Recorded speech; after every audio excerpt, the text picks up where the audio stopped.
Hello friends, your academic services private limited में आपका स्वागत है। में हमने जानकारी ली थी हमारे पास डेटाबेस क्या है और आरडीबीएमएस क्या होता है। इस सेशन में हम बात करने वाले हैं आरडीबीएमएस, डीबीएमएस और उसके साथ टेबल का क्या रिलेशन है और क्यों हम लोग डेटा स्टोर करने वाले हैं टेबल में। तो पिछले सेशन में जैसे हमने जाना कि आपके पास टेबल्स रहते हैं, टेबल्स में कॉलम्स रहते हैं और रोज़ रहती हैं। कॉलम्स को हम फील्ड कहते हैं और रोज़ को रिकॉर्ड कहते हैं। तो इस तरह से आप रिकॉर्ड्स को सेव कर सकते हैं टेबुलर फॉर्मेट में। और एग्जैक्टली अगर मैं इस छोटे से बॉक्स की बात करूं तो इसे सेल कहेंगे। तो एम्प्लॉई आईडी के अंतर्गत S001 को स्टोर किया गया है, फिर एम्प्लॉई नेम को स्टोर किया गया है 15 और फिर एम्प्लॉई एड्रेस को स्टोर किया गया है। तीनों सेल्स मिलकर एक रिकॉर्ड जनरेट करते हैं। अब इन रिकॉर्ड्स के साथ आप बड़ी आसानी से काम कर सकते हैं आरडीबीएमएस में। सबसे पहले मैं आपको बता दूं कि आरडीबीएमएस का प्रयोग करते समय हमें काफ़ी सारे बेनिफिट्स मिलते हैं। अर्थात जैसे माईसीक्वल में हम काम करेंगे तो काफ़ी सारे फीचर उसके साथ पहले से ही अवेलेबल रहेंगे। जैसे एक एग्जांपल प्राइमरी की का है यहाँ पे। हालांकि प्राइमरी की के बारे में पूरे सेशंस हमारे पास बाद में भी आने वाले हैं, लेकिन अभी केवल एग्जांपल के लिए। जब आप किसी टेबल को यूनिकनेस प्रोवाइड करते हैं किसी एक पर्टिकुलर फील्ड के द्वारा या कॉलम के द्वारा, जैसे यहाँ पे एम्प्लॉई आईडी के द्वारा मैंने इन सभी रोज़ को यूनिक कर दिया है। अगर 2 बार भी वंदना का यहाँ नाम आएगा तो भी ये एम्प्लॉई आईडी डिफरेंट होने वाला है, क्योंकि हो सकता है एक कंपनी में एक नाम से ही कई लोग काम कर रहे हों। जैसे वंदना हो सकता है 2 लोग हो सकते हैं या 3 लोग हो सकते हैं, लेकिन उनका एम्प्लॉई आईडी हमेशा अलग रहेगा। जैसे एक स्कूल में अगर 10 स्टूडेंट है तो हो सकता है उसमें 2 बार अमित आ जाए या 3 बार अमित आ जाए, यानी कि 3 एक ही नाम के 3 बच्चे हों। तो ऐसे केस में हम रोल नंबर अलग अलग कर देंगे। तो बेसिकली ये जो फील्ड अलग अलग करने का काम करती है, ये जो कॉलम अलग अलग करने का काम करता है आपके रिकॉर्ड को, उसे प्राइमरी की कहते हैं। तो यहाँ पे एम्प्लॉई आईडी हमारे पास प्राइमरी की है। पहले रिकॉर्ड में S001 है, दूसरे रिकॉर्ड में S002 है और तीसरे रिकॉर्ड में S003 है।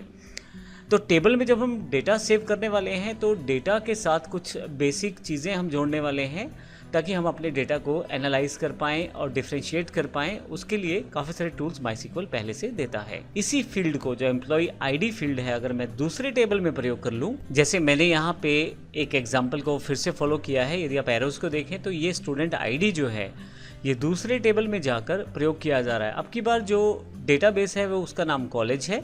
तो आप मान के चलें कि ये जो आपके पास ग्रे बॉक्स है ये एक तरह से एरिया है डेटाबेस का, कंटेनर है, यानी कि एक जगह है जहां मैं अपने टेबल्स बना सकता हूं। तो ये पूरा का पूरा डेटाबेस है, उसमें 2 टेबल मैंने बनाए हैं, स्टूडेंट और लाइब्रेरी। स्टूडेंट में 3 फील्ड्स हैं, student ID, student name, student address. और लाइब्रेरी टेबल में 4 फील्ड्स हैं, book ID, book name, issue date और स्टूडेंट आईडी। जब स्टूडेंट आईडी की बात करते हैं तो स्टूडेंट आईडी यूनिकनेस प्रोवाइड करता है, अर्थात यह प्राइमरी की है, एक पर्टिकुलर फील्ड है जो यूनिकनेस प्रोवाइड करेगा इस पूरे टेबल को। और जब हम आते हैं लाइब्रेरी टेबल में तो यहाँ पे बुक आईडी एक प्राइमरी की है जो कि लाइब्रेरी टेबल का है, जो कि हर बुक को एक अलग से आईडी प्रोवाइड करता है। तो यहाँ पे लाइब्रेरी में आपके पास book ID, book name, issue date और स्टूडेंट आईडी के नाम से 4 कॉलम बनाए गए हैं। ये स्टूडेंट आईडी क्यों बनाया गया है अभी मैं इसको डिस्कस करूँगा, लेकिन अभी आप पूरी इन्फॉर्मेशन को स्टोर करते हैं बुक की इस, जैसे कि बुक आईडी बुक को डिफ्रेंशिएट करने के लिए है B101, यह पहली बुक का आईडी है। बुक का नाम है C++, इशू डेट क्या है 20/5/2017 और स्टूडेंट आईडी जिसने इसे इशू करवाया है उसका आईडी यहाँ पे स्टोर किया गया है। तो एक लाइब्रेरी टेबल है। तो यहाँ पे असल में हमने 2 टेबल बनाए हैं, स्टूडेंट और लाइब्रेरी, और हमने यहाँ एक टेबल को दूसरे टेबल से रिलेट किया है। इस फीचर को हम फॉरेन की कहने वाले हैं। जब एक टेबल की प्राइमरी की जैसे स्टूडेंट आईडी को आप दूसरे टेबल में प्रयोग करते हैं रेफरेंस के लिए, जैसे लाइब्रेरी में मैंने स्टूडेंट आईडी को प्रयोग किया है, तो इस की को यहाँ पे लाइब्रेरी टेबल में जब प्रयोग किया जाएगा तो इसे फॉरेन की कहा जाएगा। तो अपने टेबल में यह प्राइमरी की कहलाएगी और जब इसे दूसरे टेबल में प्रयोग कर लेंगे तो इसे फॉरेन की कहेंगे। क्यों प्रयोग किया गया है इसे? इसका रीज़न बिल्कुल सिंपल है। हम यहाँ पे फिर से हर स्टूडेंट का नाम, एड्रेस या उसका रोल नंबर नहीं लिखना चाहते, केवल एक स्टूडेंट आईडी से ही उसे डिफ्रेंशिएट कर लेते हैं। और यदि आप देखें तो B101 और B102 C++ और C दोनों की किताबें S001 स्टूडेंट ने इशू करवाई हैं। अब S001 जो स्टूडेंट है वो वंदना है। तो बड़ी आसानी से मैं अपने डेटा को रिलेट करके चेक कर सकता हूँ। और इस तरह से जो B103 है जावा की बुक है उसको अलग से यहाँ पे इशू करवाया गया है एक अलग स्टूडेंट के द्वारा।